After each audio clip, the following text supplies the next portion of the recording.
자, 여러분 어떻게 지내셨어요? 네.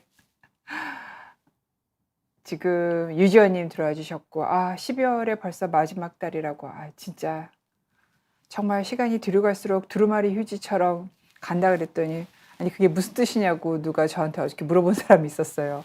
두루마리 휴지 돌리면 처음에는 한 바퀴 도는데 시간 오래 걸리는데, 심지에 가까워질수록 빨랑빨랑 돌잖아요. 인생도. 처음엔 좀 느긋하고 천천히 가는 것 같은데, 나이가 들수록 1월 시작해서 올해 24년인 거 이제 겨우 입에 익었더니 이제 벌써 25년이 됐네요.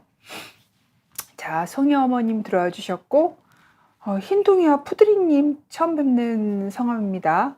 저한테 연말 계획은 어떻게 되냐고 물어보셨는데, 제가 이제 가정의학과랑 검진센터 겸직이잖아요. 겸진이 아시는 것처럼 12월까지 많이 바빠요. 그리고 1, 2월에 조금 한가해서 1월에 이제 보통 휴가를 가고요.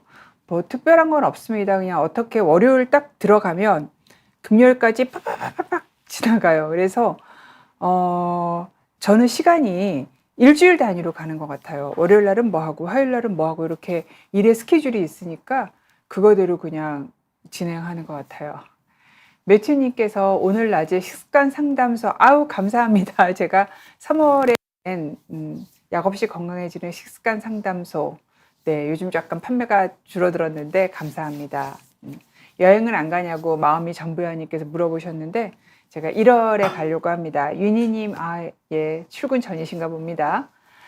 자, 오늘 제가 준비한 주제는 되게 예민한 주제 준비했어요. 건강검진 언제까지 받을까? 라는 거에 대해서 저 뭐 철학적인 내용은 얘기 안 할 거고요. 그냥 근거를 기반해서 어떻게 얘기가 되고 있는가에 대해서 말씀을 드리도록 하겠습니다. 예, 사람들은 다 이제 건강검진을 비싼 걸 받으면 받을수록 좋다, 많이 받으면 많이 받을수록 좋다라고 생각을 하시잖아요.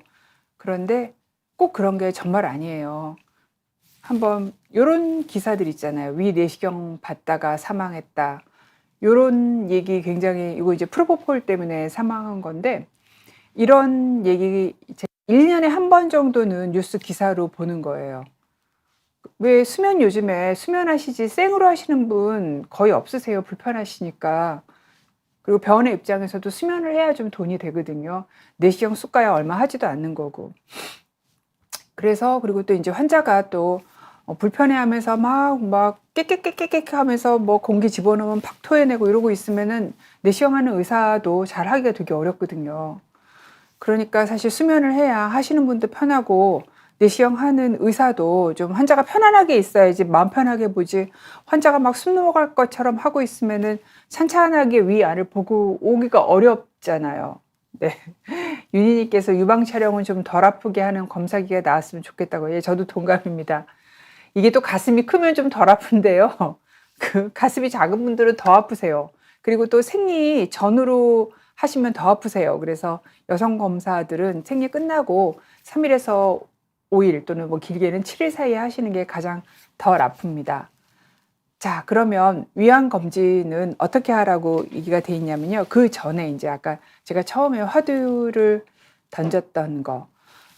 검진을 하면 그 검진 때문에 우리가 암이 초기 단계에 발견한다. 그걸 이제 중증도 감소라고 얘기를 하고, 또 어떤 경우는 대장 내시경을 해가지고 용종을 딱 제거하면은 그거는 암 발생률, 대장암의 발생률을 줄이는 거고, 결국은 우리가 검진을 해서 최종적으로 하고 싶은 거는 사망률을 감소시키는 게 검진을 하는 것의 이익이에요. 근데 반면에 뭐가 있냐면은 과잉진단. 우리가 얼마 전에 갑상선암 세계 1위도 해봤죠. 갑상선암 검진을 너무 많이 해서 실제로 전이가 되고 옆으로 퍼져서 수명을 낮추게 하는 그런 갑상선암을 발견한 게 아니라 그냥 가만히 둬도 이 사람 살아가는데 아무 영향을 미치지 않을 그런 암들을 발견해서 다 제거를 하고, 제거하고 난 다음에는 또 갑상선 기능 저하증이 오고, 재수 없으면 부갑상선 기능 저하증까지 오니까 평생 동안 약을 먹어야 되고, 또는 나는 수술 안 하고 좀 지켜보겠다고 지켜보다가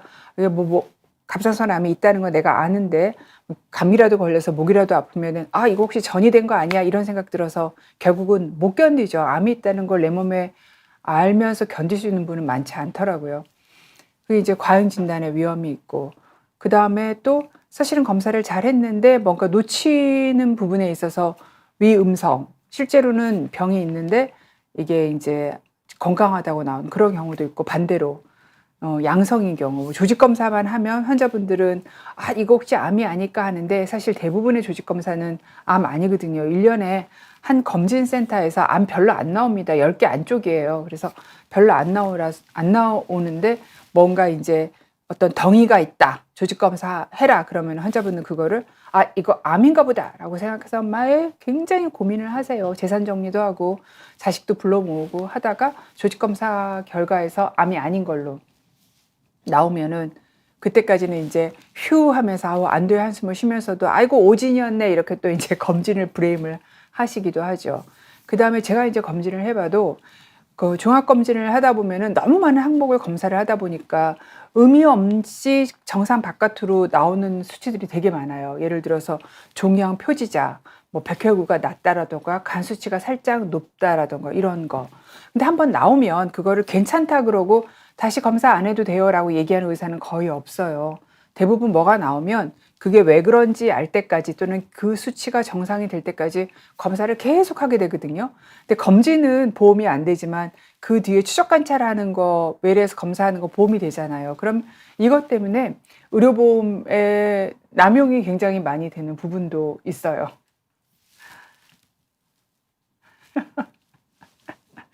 네. 미국도 앨리스 H님께서 미국도 유방검사 기계 한국이랑 같은가 봐요. 같죠. 사실 미국의 뭐 것들을 대부분 뭐 지 이런 걸 수입해서 쓰니까요. 외국 기계들 다 같이 씁니다. 네.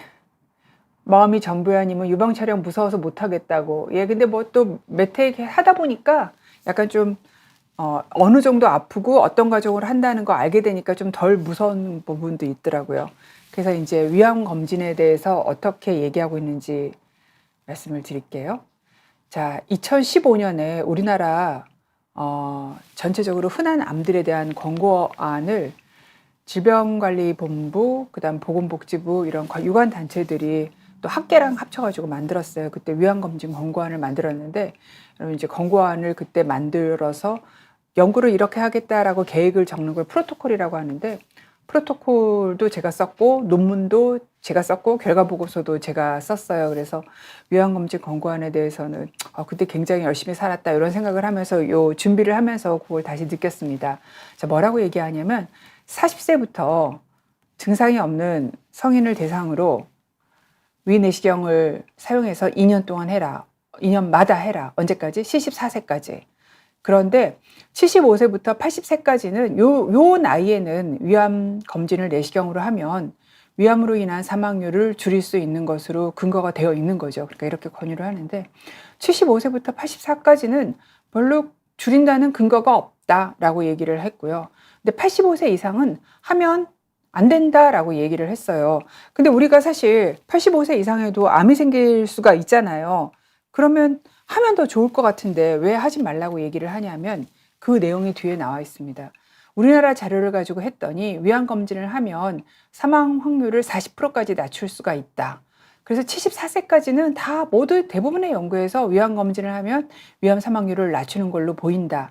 그런데 75세부터 84세까지는 우리나라 데이터를 분석을 해봐도 별로 감소하지가 않았고 85세 이상에서는 감소한 게 아니라 오히려 검진을 받으면 사망 확률이 2.15배 정도 증가한다. 그렇기 때문에 받지 말라고 얘기를 하는 거죠.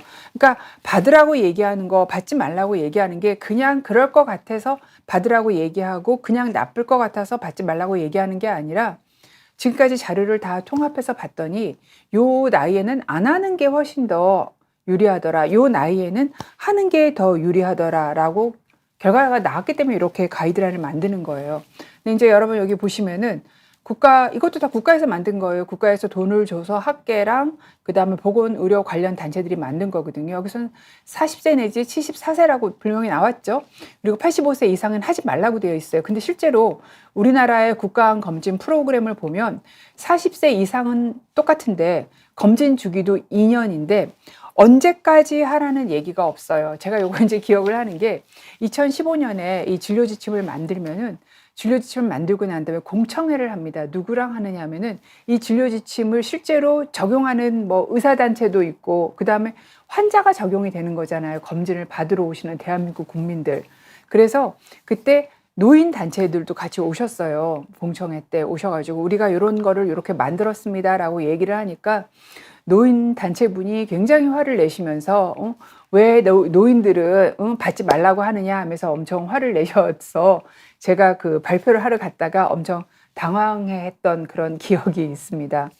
그래서 실제로 우리가 만든 권고안과 국가암 검진 프로그램에서 하고 있는 거는 상한 연령이 없다라는 거. 근데 권고안에서는 75세까지는 꼭 받고 75세부터 85세까지는 꼭 받아야 되는 건 아닌데 그거는 케바케로 해라. 근데 85세 이상은 받지 말아라 라고 이제 권고를 하고 있는 거죠. 위암만 그런 게 아닙니다. 자, 이거는 대장암 권고안인데요. 대장암도 역시 똑같이 15년에 만들었거든요. 만들었을 때 45세부터 80세까지는 1년 또는 2년마다 대변 검사나 요거 하고 그다음에 또는 대장 내시경 검사 하라고 얘기를 했는데 81세 이상에서는 별로 해도 도움된다는 근거가 없다고 얘기를 하고 있고요. 그다음에 미국에서는 75세까지는 하라고 얘기하고 75세부터 85세까지는 사람마다 알아서 케바케로 해라라고 얘기를 하고 86세 이상에서는 받는 게 더 안 좋다라고 얘기를 해요. 이것도 역시 위암이랑 마찬가지로 더 많이 받으면 더 도움되고 더 작은 암 찾고 더 조기에 암 찾고 좋을 것 같잖아요. 그런데 실제로 이게 그렇지가 않아요. 데이터를 보면 일단 65세와 75세만 한 경우 대장암 검진을요. 65세, 75세, 85세까지 한 경우 그 다음에 65, 75, 85에서 95세까지 한 경우에 수명이 다 똑같아요. 하나도 수명의 증가가 없어요.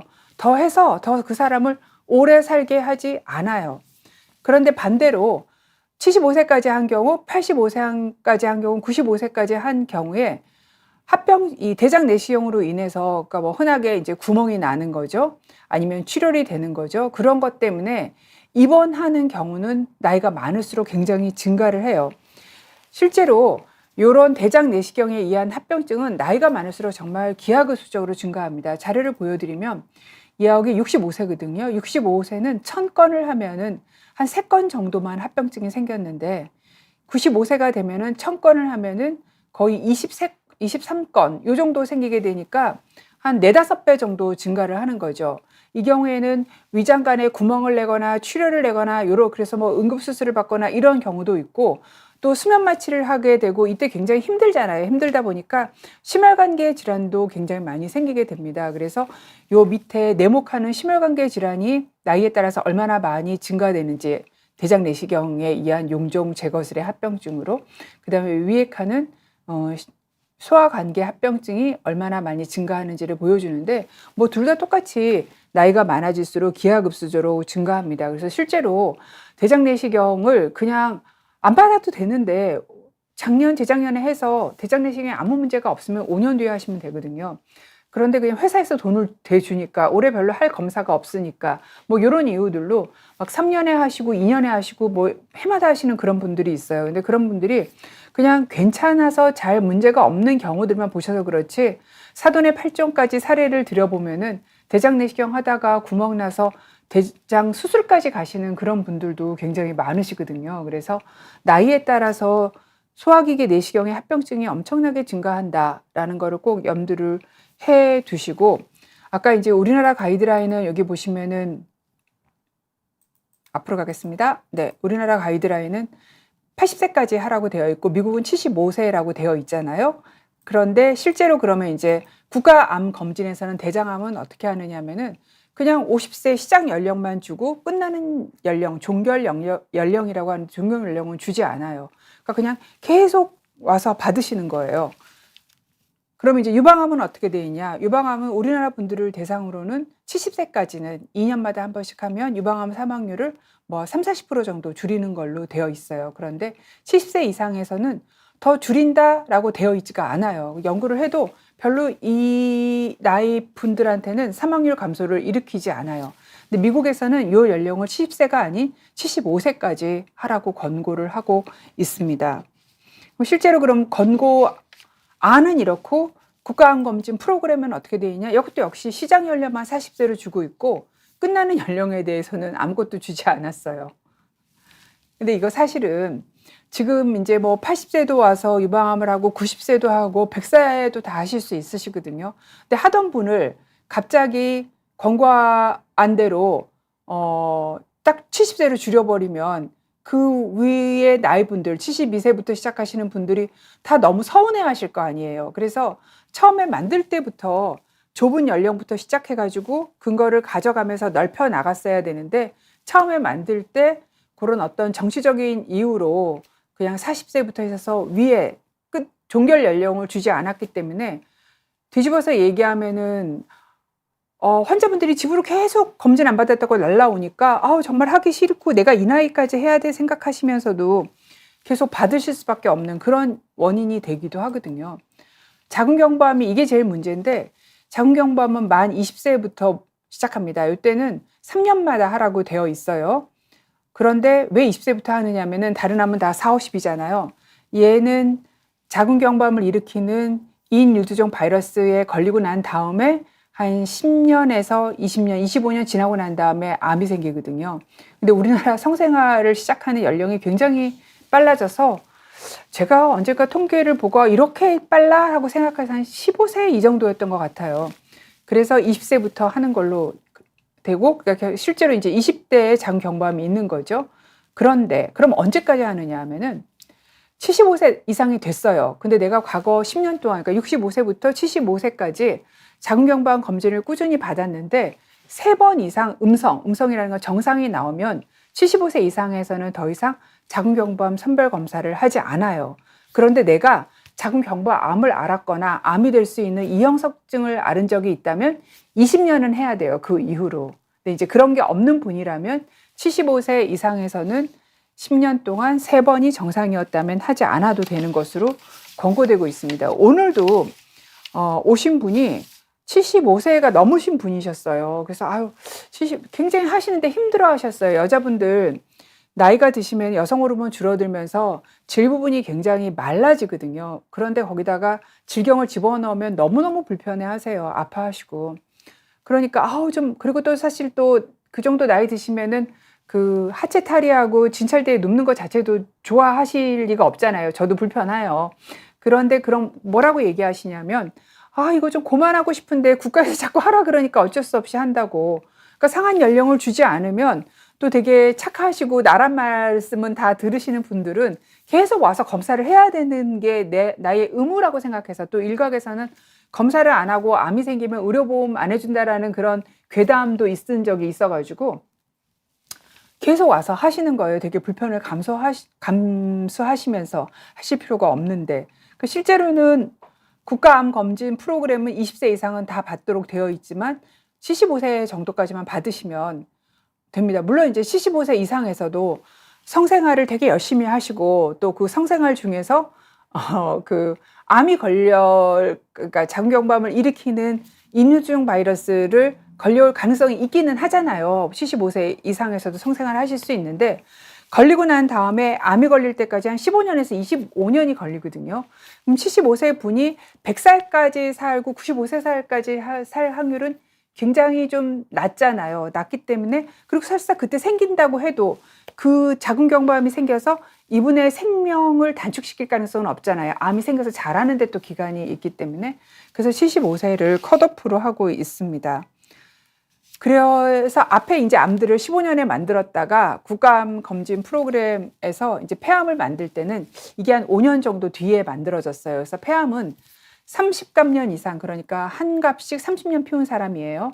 그 사람들은 55세부터 74세 하고 위의 연령을 줬어요. 74세 주고 이분들은 매년 폐암 선별 검사를 하라라고 얘기를 했고 뭘로 하냐? 저설량 홍부 CT로 해라 라고 얘기를 했고 75세 이상에서는 해도 더 도움된다는 얘기는 없다. 그런 근거는 없다고 얘기를 하고 있고 그럼 실제로 프로그램은 어떻게 되어 있냐면 똑같이 아까 말씀드린 그 권고의 연령이랑 똑같이 54세부터 74세 이렇게 딱 그 연령을 규정을 해줘서 상한 연령을 유일하게 가지고 있는 게 폐암 검진입니다. 왜냐하면 국가에서도 공단에서도 해보니까 이 상한 연령을 줘야 되는데 지금까지 안 줬는데 갑자기 주려면 굉장히 반발이 많을 거고, 그러니까 앞에 거는 못 줘서 못 만들었다가 나중에 만든 폐암 검진에 대해서는 상한 연령을 이렇게 줘서 74세 이상의 분들한테는 아예 폐암 검진을 하라고 연락이 오지를 않습니다. 자, 그러면 오늘 우리의 주제는 이제 언제까지 할 거냐는 거잖아요. 우리나라 사람들의 기대 수명은 점차 증가되고 있어서 전 세계에서 유일하게 지난 50년 동안 기대 수명이 20년이 증가한 나라가 우리나라라고 하더라고요. 평균 그때 70년에 태어나신 분들은 수명이 한 62, 3세 정도 됐는데 21년에 태어나는 사람은 84세, 뭐 여자분들은 87세, 남자분들은 81세 정도까지 기대 수명을 가지는 것으로 예견되고 있거든요. 그러니까 그냥 편하게 얘기해서 85세라고 치면 될 것 같아요.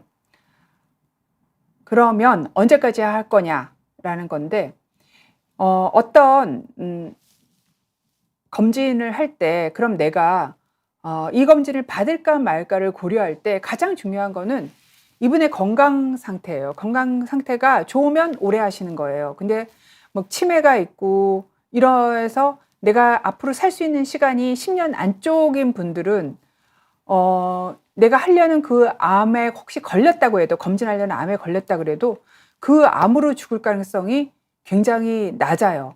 그래서 사실은 하실 필요가 없는 게 되는 거예요. 그래서 평균적으로 우리나라 분들이 암종마다 차이는 있지만 짧은 건 70세, 긴 건 80세, 한 75세 정도까지는 검진을 매년 열심히 받는 거죠. 지친 대로 열심히 받으시고, 75세 이상에서는 내가 건강 상태가 앞으로 10년 이상 살 것 같아 하면은 그때도 또 열심히 받으시는 거예요. 근데 내가 어떤 굉장히 중대한 질환이 있어. 그러면은 그렇게 열심히 받으실 필요는 없다라는 게 이제 첫 번째 얘기고, 두 번째는 그럼에도 불구하고 나는 너무 불안해서 검사를 받고 싶어 하시는 분이 있으시거든요.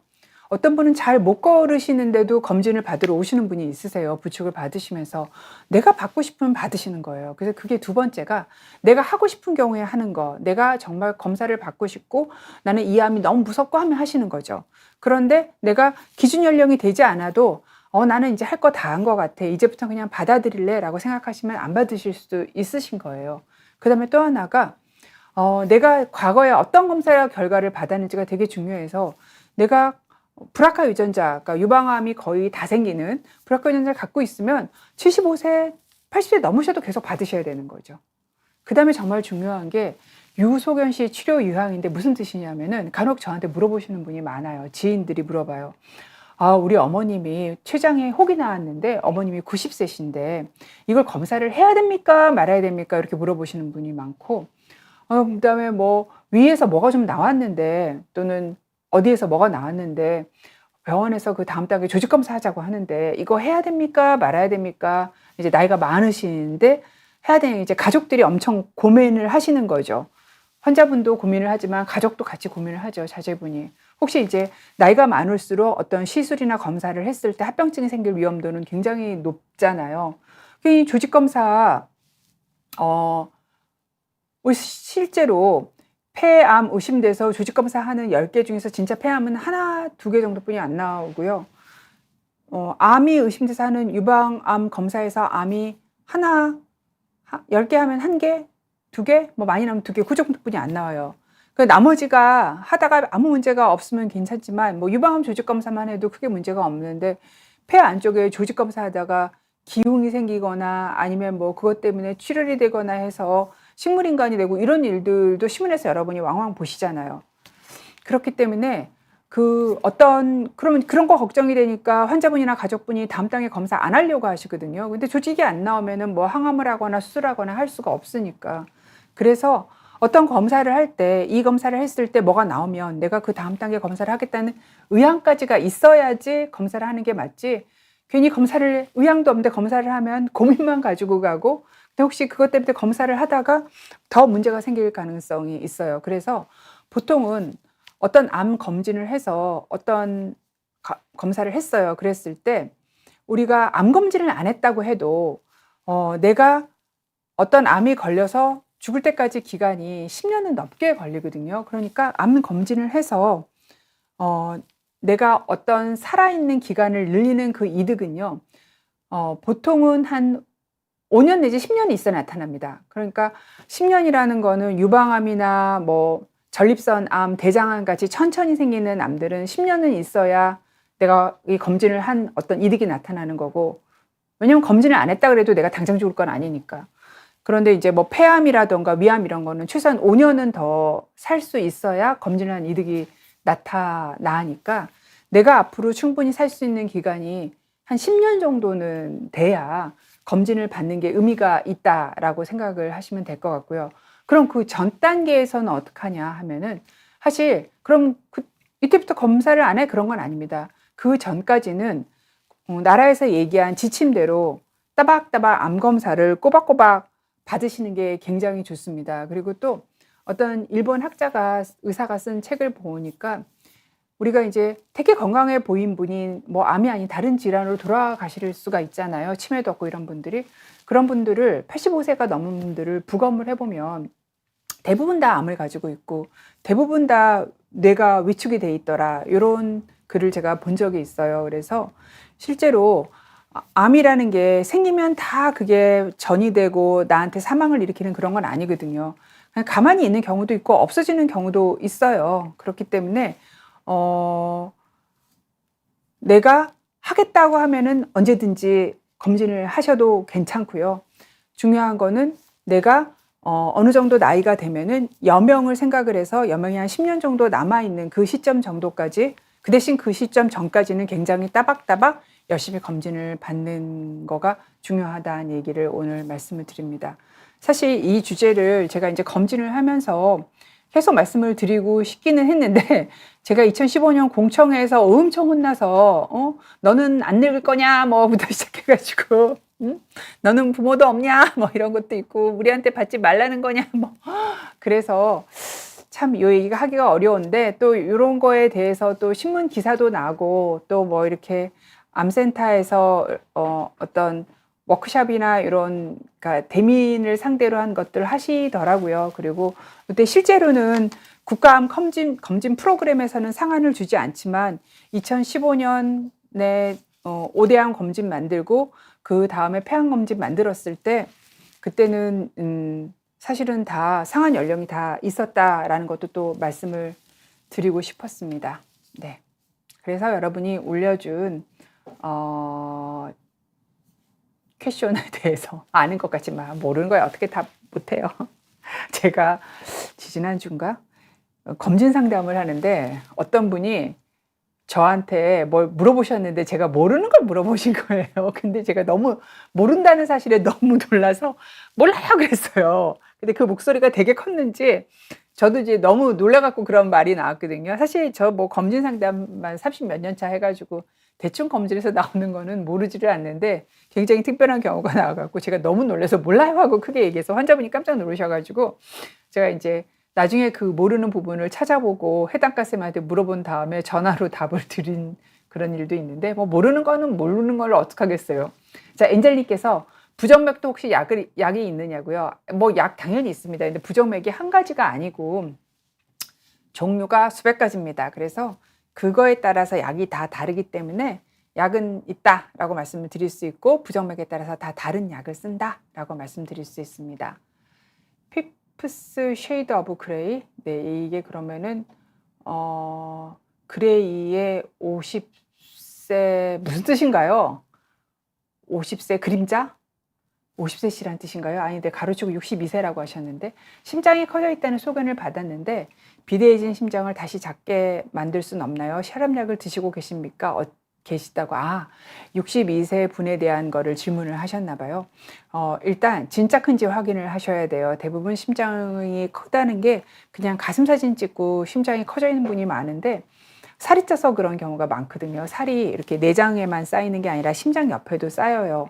그래서 심장이 커져 보이는, 그림자가 커져 보이는 경우가 있어서 첫 번째 하실 일은 심장이 진짜 큰지를 확인하시는 거를 요즘에 심장 초음파 검사는 보험이 되기 때문에 먼저 그거를 하시고 심장도 두 개의 반과 두 개의 실이 있잖아요. 어디가 얼만큼 어떻게 커졌고 밖으로 커진 건지 안으로 커진 건지 그런 걸 다 확인하시고 난 다음에 어떻게 할지를 판단하시면 되는데, 확실한 것은 혈압이 잘 조절되지 않으면 심장은 자꾸자꾸 두꺼워지기 때문에 혈압도 잘 조절하시는 게 필요합니다. 엔젤님께서 위궤양의 가장 큰 원인이 헬리코박터, 위암의 가장 큰 원인도 헬리코박터예요. 헬리코박터 균이 없는데도 위궤양이 심하다면 무슨 원인일까요? 약일 가능성이 많습니다. 아니면은 위궤양을 일으키는 질환들이 있어요. 그래서 그 질환이 없는지를 확인해야 될 것 같고, 또 약일 확률이 많죠. 그리고 또 하나는 헬리코박터가 조직 검사로 검사하면 잘 안 나오는 경우가 있어요. 그래서 요소호기 검사로, 부는 검사를 하셨는지 모르겠네요. 그래서 헬리코박터 균을 어떤 방법으로 검사했는지를 보고, 만약에 조직 검사만으로 하셨다면 요소호기 검사를 다시 해보는 경우가 필요할 것 같습니다. 그래서 궤양을 일으키는 어떤 질환을 가지고 있는 경우가 있고, 약인 경우가 되게 많습니다. 약을 한번 체크해 보실 필요가 있겠어요. 분홍 솜사탕님이 85세 된 어머니께서 너무 많이 속이 쓰리다고 하는데, 요 되게 중요한 얘기를 분홍 솜사탕님께서 해주셨는데요.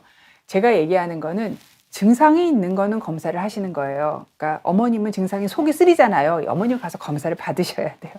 그런데 어머님이 속도 쓰리지 않은데 85세이시면 검사를 검진으로 받으시는 거는 한번 어머님이랑 잘 상의해봐라. 뭐 혹시 암이 나오면 수술할 건지, 뭐 아니면 또 어머님 건강 상태는 어떤지 보라는 거지, 증상이 있고 85세이신 건 당연히 검사를 하시는 게 맞습니다. 네. 그 다음에 청선봉님께서 호르몬 양성 유방암 환자라서 호르몬 억제제 먹으면 갱년기 증상 막 나타나죠. 그래서 서목태가 일반적인 콩인가요? 그게 갱년기 증상 완화에 도움이 되냐고? 도움은 안 됩니다. 근데 콩 자체가 단백질 식품이기 때문에 드셔도 되고, 얘가 호르몬 억제제에 아무런 영향을 미치지 않으니까 그냥 밥에 섞어서 드시고 콩 자반으로 해셔도 드셔도 됩니다. 갈아서 뭐 두유로 드셔도 되고요. 크게 문제를 일으키지 않지만 또 불행하게도 갱년기 증상 완화에도 크게 도움은 안 됩니다. 뮤리엘님께서 80이신 어머니가 위 내시경을 1년에 한 번 하시는데 너무 힘들어 하시는데 2년이 좋을까요? 어머니 위가 굉장히 깨끗하면 2년에 한 번 하셔도 됩니다. 그런데 뭐 되게 심한 장상폐화생 이게 있다면 1년에 한 번 하시는 게 좋을 것 같습니다. 그러니까 그 위의 상태에 따라서 하시는 기간이 다 달라지는데, 장상폐화생이 되게 심하면 힘들어도 매년 하시고, 만약에 그렇지 않다 그러면 2년에 한 번씩 하셔도 될 것 같습니다.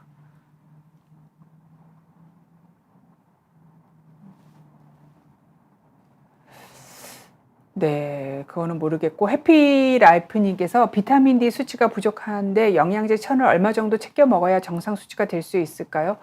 천은 유지용량이라서 천으로는 정상을 만들려면 시간이 되게 오래 걸릴 것 같아요. 얼마나 부족하느냐에 따라서 다른데, 보통은 이제 체구가 작은 여성분들은 유지용량이 1000 정도 되시고요.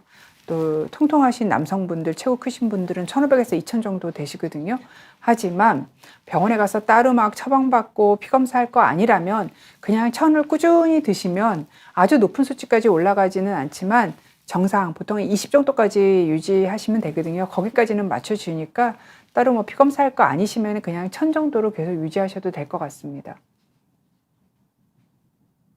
엔젤리께서 조직검사했다고. 네, 요소호기 검사는 아니요, 그냥 병원 가시면 다 해요. 근데 이제 소화기 내과나 조금 큰 병원 가셔야지 검사를 할 수 있기 때문에, 조직검사에서는 딱 그 검사한 부분에 헬리코박터 균이 없으면은 없는 걸로 나오거든요.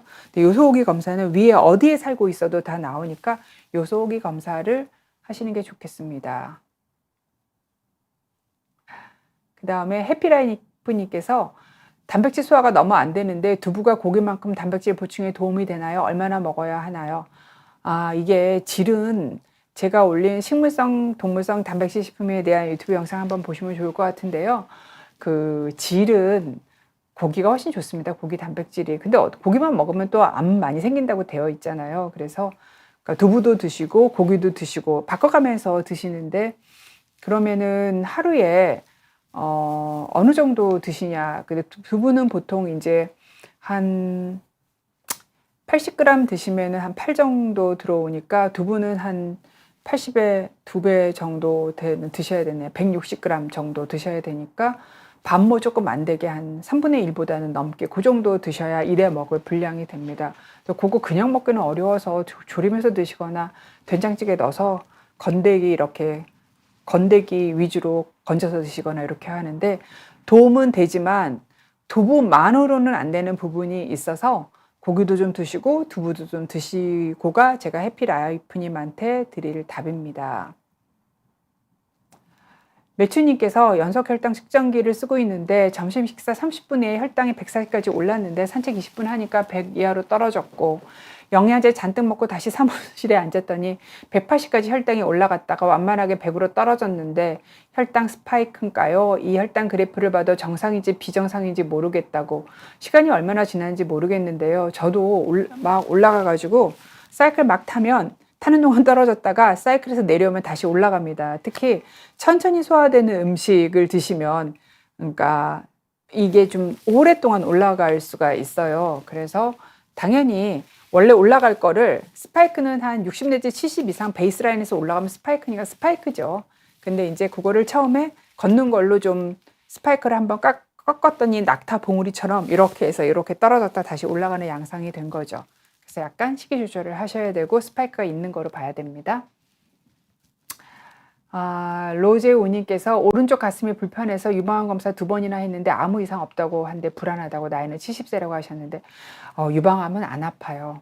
유방암은 대부분 덩이로 옵니다. 덩이. 만져지는 덩이로 오고 그 덩이가 아프지 않은 덩이로 와요. 그래서 대부분 아파서 오는 건 대부분 암이 아닌 경우가 많습니다. 그래서 너무 불안해하지 않으셔도 될 것 같고 혹시 이제 유방이 호르몬의 자극을 받으면 통증이 좀 일어나는데 그 갱년기가 오셨는데 호르몬 치료를 하시는 분도 그런 경우들이 있고 그다음에 건강기능식품 특히 대표적으로 인삼 먹으면 유방통 있으신 분 많으세요. 그래서 아픈 경우들이 있어서 검사하셨으면은 크게 문제 없고 대부분 유방암은 통증으로 오지는 않는다. 이렇게 말씀드리면 좀 안심이 되실 건가요?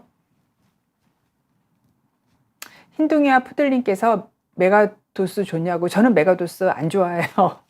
저는 그냥 필요한 거 정도 드시는 걸 좋아하고요. 저는 그 메가도스 안 좋아합니다. 네. 그래서 얼마나 먹는지는 말씀 못 드릴 것 같아요. 제가 안 좋아하니까. 네. 아니 근데 제가 말씀드리고 싶은 거는 위염이 너무 심해서 위가 불편한데 속이 아파가면서 먹을 필요가 있을까요? 좋으려고 먹는 건데 속 안 아플 것만큼만 드세요. 마음이 전부야님께서 뉴케어로만 단백질 먹어도 안 되죠. 그 뉴케어는 정말 초초 가공식품입니다. 그래서 우리 가공식품 단계를 나눌 때 엄청 가공식품이 뉴케어예요. 그래서 정말 내가 음식으로 안 될 때 뉴케어를 드시는 거지. 저 시계가 안 보여가지고 시계 좀 보겠습니다. 38분이네요. 음식이 될 때는 뉴케어를 안 드시는 거예요. 근데 음식으로 도저히 보충 못할 때 드시는 거죠. 그래서 음식만큼 좋은 가공식품은 없다고 보시면 됩니다. 아무리 그게 뉴케어일지라도. 뉴케어는 살찌고 싶으신 분들이 따로 밥을 한 번 더 먹기는 너무 어렵잖아요. 그럴 때 뉴케어를 한 팩 다 드시기 불편하면은 반씩 나눠서 열어놓고 하루는 괜찮으니까 반팩 드시고 또 다른 시간에 반팩 드시고 이렇게 드시는 걸 권유드리는 거지 단백질 먹으면 큰일 납니다. 네. 특히 건강하신 분들은. 근데 병원에 입원해 있으면 어쩔 수 없죠. 특별한 증상이 없는데 건강검진에서 복부-CT 받을 필요가 있을까요?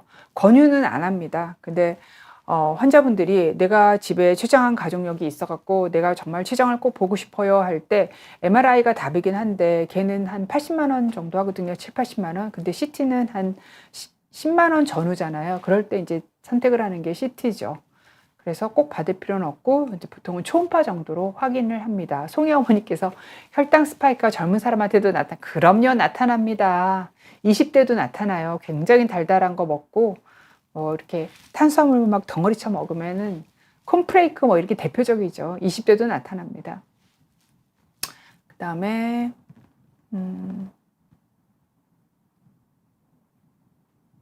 길채님께서 매일 변을 보다가 가끔 항문이 막힌 듯한 급성 변비가 생기는데요. 이유가 뭘까요?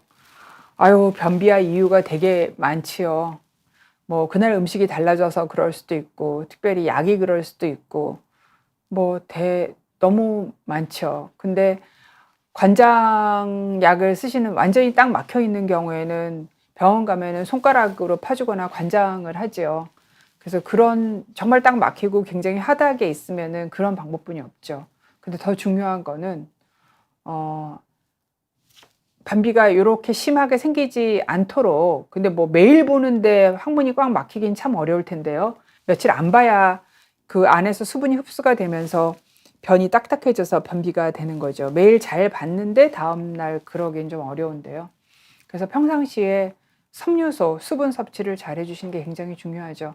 드시는 약 중에서 혹시 변비를 일으킬 만한 약은 없는지도 확인해 보시고요. 이 빈도가 되게 잦으면 변비약을 드시는 것도 괜찮겠습니다. 관장을 해야 될 정도라면.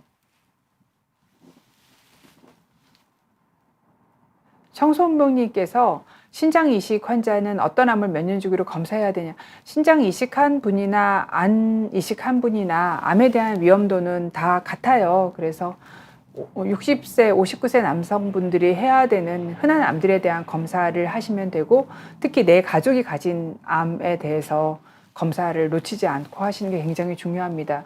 주기는 이제 앞에 제가 보여드렸던 그거대로 하시면 될 것 같습니다. 그 다음에 크리스마스 선물님께서 되게 재밌는 질문 하셨는데, 야채를 많이 먹는 것보다 기름진 걸 많이 먹는 게 변비에 더 좋다고. 자, 이건 뭐냐면요. 채소를 많이 드시면 섬유소가 많아서 변통을 원활하게, 변을 촉촉하게 해줘서 변비에 좋은 거고요. 그러니까 요거는 원래 해야 되는 일이고요.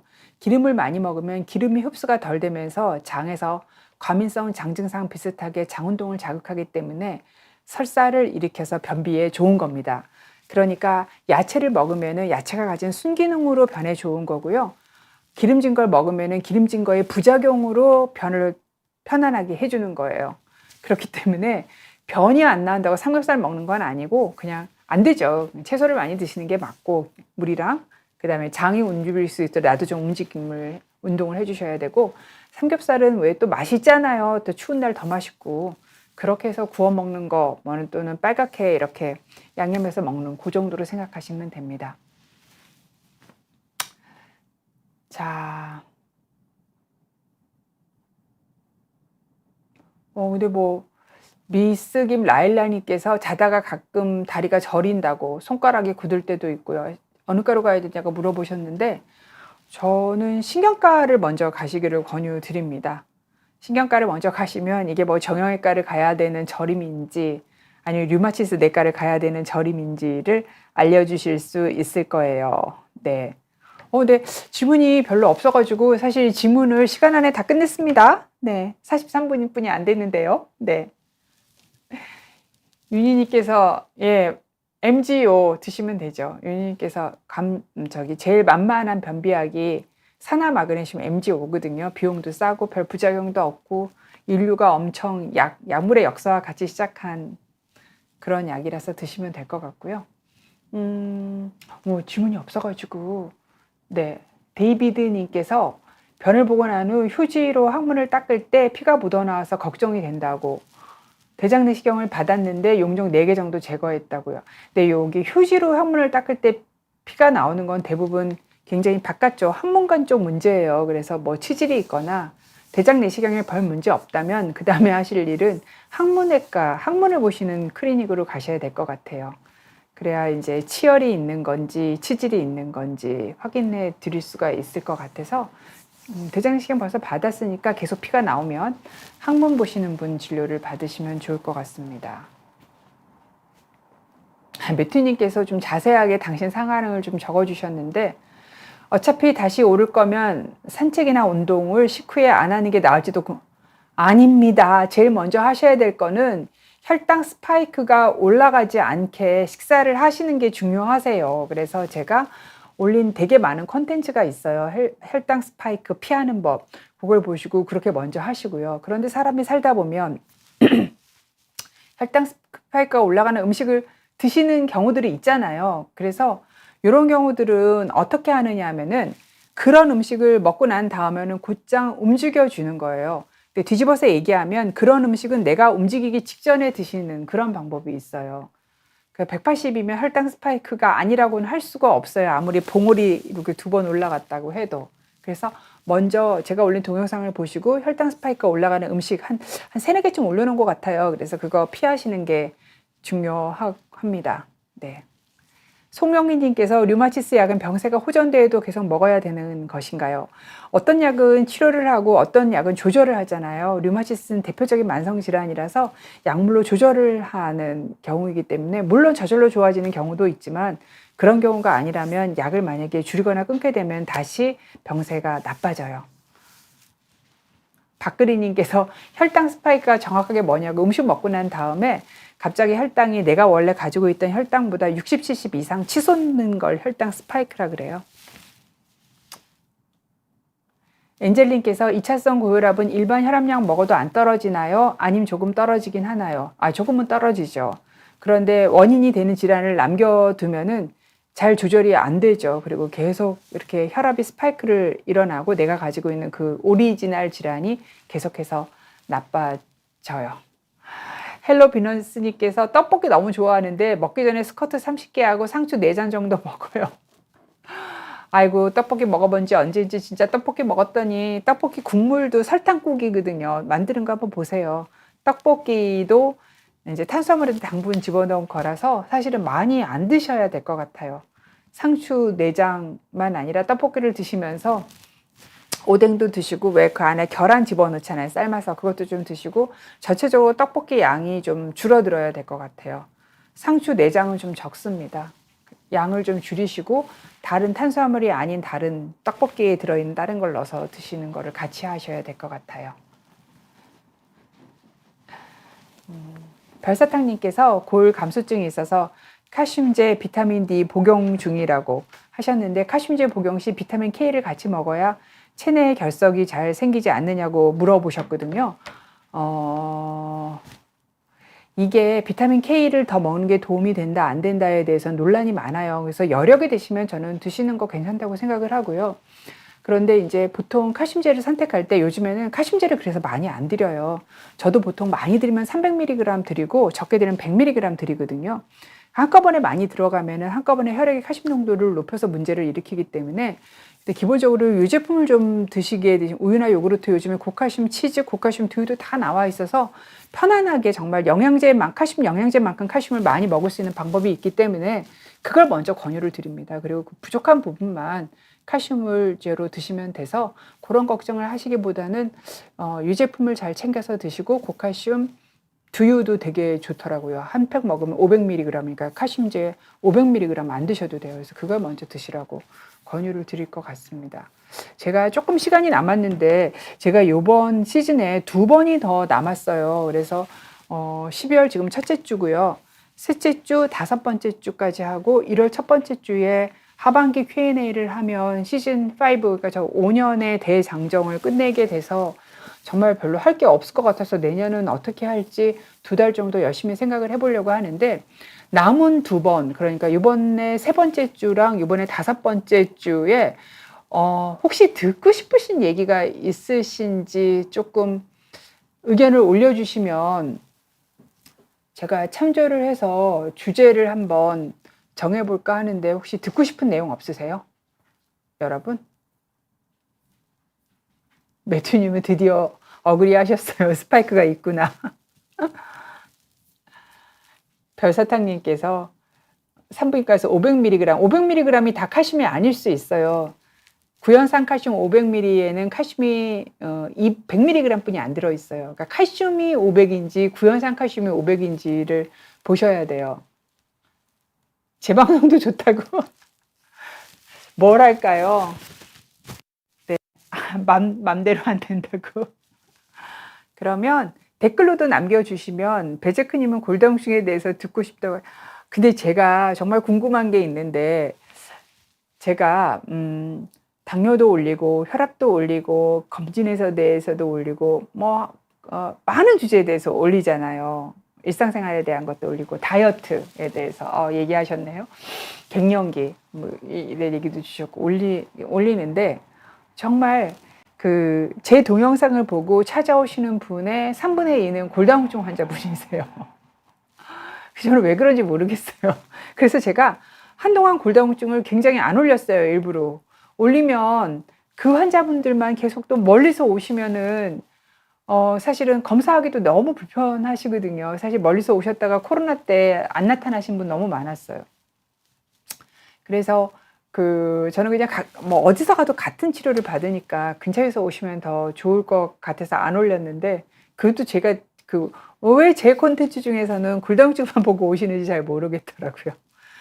이러는 사이에, 네. 예, 마지막으로 칼만 신드롬 페이션님께서 서운해 하셔서 요거까지만 하고, 네, 하겠습니다. 작년 8월에 조형 증강 복부 CT에 아무것도 없었는데, 올해 2월에 복부 초음파에서 6개월도 안 돼 신장에 혹이 4mm가 생겼어요. 어릴 때 소아수신증과 평소 고요산 혈증의 돌결석 재발에 신장암의 고위험군인가요? 단 6개월에 혹이 3mm가 생긴다는 게 다시 역전으로 혹이 없어질 수도 있나요? 그게 되게 작은 거는요, CT에서 안 보일 수가 있어요. 그게 왜냐하면 CT는 이렇게 잘라서 보잖아요. 그런데 초음파는 이렇게 하면서 다 보잖아요. 그래서 대표적인 게 담낭에 용종이 있을 때 CT에는 없고 초음파에서는 있는 경우예요. 그러니까 굉장히 크기가 작으면 그 컷에 잘려가지고 안 보일 수 있는 그런 문제들이 있을 수 있고, 4mm 정도면 크기가 작으니까 사실 뭔지 되게 알기가 어렵고, 추적 관찰에서 모양이 나쁘면 그때 다시 CT를 찍으시면 될 것 같습니다. 소아수신증은 암의 고위험군 아니고요. 평소 고요산 혈증도 신장암의 고위험군은 아닙니다. 네, 자 51분이 돼서 이걸로 제 이번 세션을 마감을 하도록 하겠습니다. 여러분 늦은 시간까지 많이 들어주셔서 너무너무 감사드립니다. 여러분 좋은 밤 되세요. 감사합니다.